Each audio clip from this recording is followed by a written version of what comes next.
everyone, welcome back to another video. It's not just me today, we've got my mum Yvonne and my gran Isabel. Gran, say hiya. Isabel.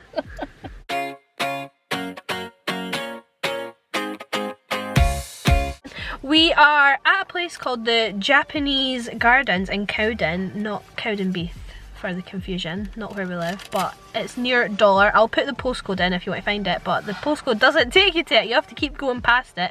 Eventually you'll find it. It's a very narrow road. We're going to go in now and see what's all there. We've never been before, so we're not really sure what to expect.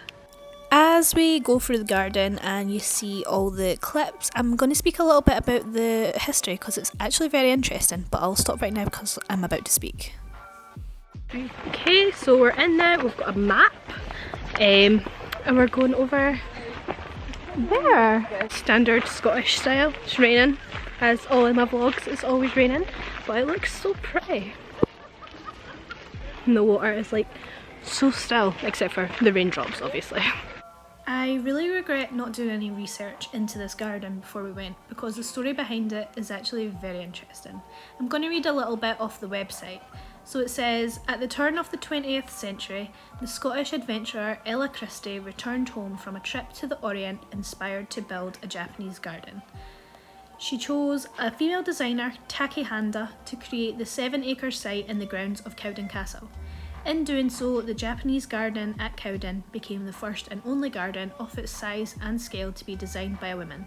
It remains a unique and utterly authentic bridge between Scottish and Japanese culture. Sadly vandalised in the 1960s, the garden is being brought back to life by a team of experts, including a Japanese architect.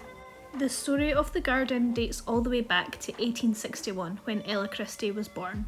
She left for her travels in 1904, returning to Scotland in 1908. In that time, she went to India, China and Japan, obviously. When she returned, she had the burn, or the little stream around Cowden Castle, dammed, which created a loch. And this is what created the big pond in the middle, and all around it they planted trees and bushes. After a few months of growing, the garden finally opened and many people visited it over the next 40 years. Ella Christie died in 1949. She was 87 years old and she had leukemia, and the garden was put in trust for her great nephew Robert Christie. In 1963, teenagers broke into the garden and burnt the tea houses, bridges and knocked the lanterns and shrines into the water. And then I guess it sat just kinda unused and empty until 2008 when the garden was handed over to Ella's great niece, or Robert's daughter, Sarah Stewart, who still works there now.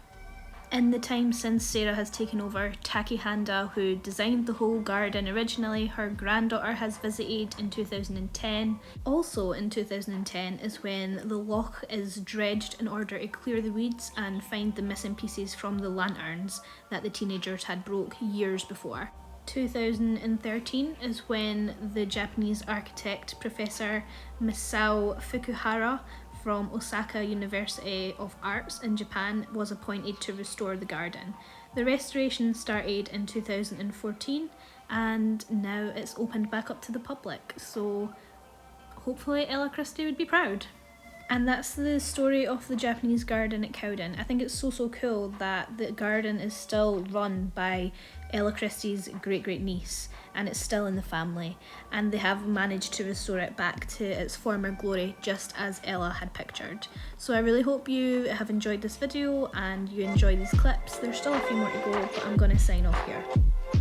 Somebody was too scared to go on the wee bridge in case they fell in. She got her footy 10 on it full. But there was a big bridge, but it's a bit busy, so we're just going to bypass that part and have a look up here. What's that up there?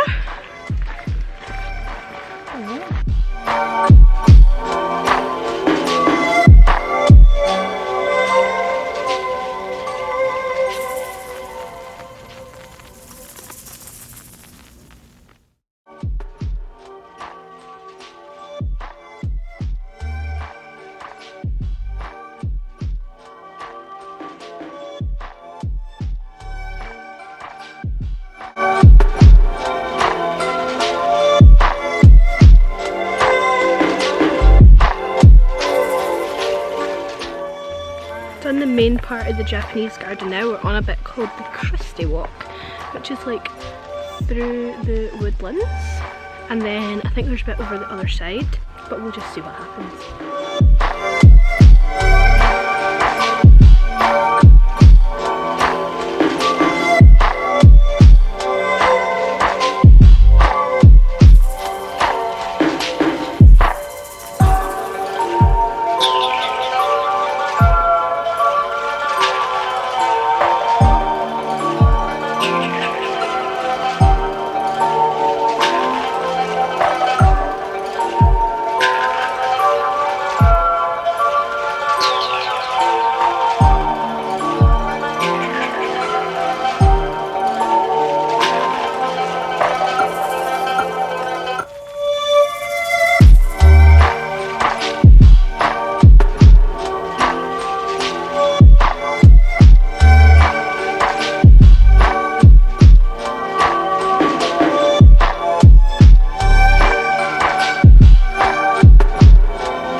We're back at the car now, and sod's law, as soon as we got in the car, sunny, there's no rain.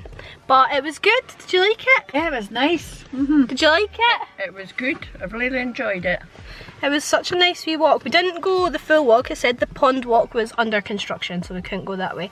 And Ella's walk was like over half an hour walk, so couldn't do that with it all day.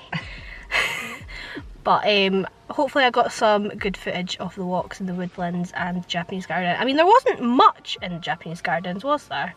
No, but it was nice. But it was alright. Price wise, for an adult ticket is £7.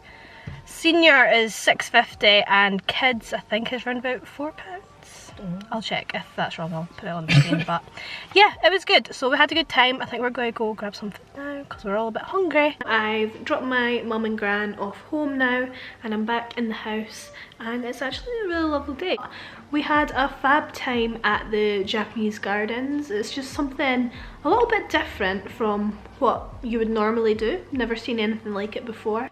I think it was worth the price. We were there for probably like just over an hour, and then we went for a nice lunch after it. So we went for like a pub lunch, a bar lunch, and yeah, so that was our day. Thank you so much for watching this vlog. If you've liked it, don't forget to like and subscribe to my channel if you're not already. It's greatly appreciated, and leave a little comment as well.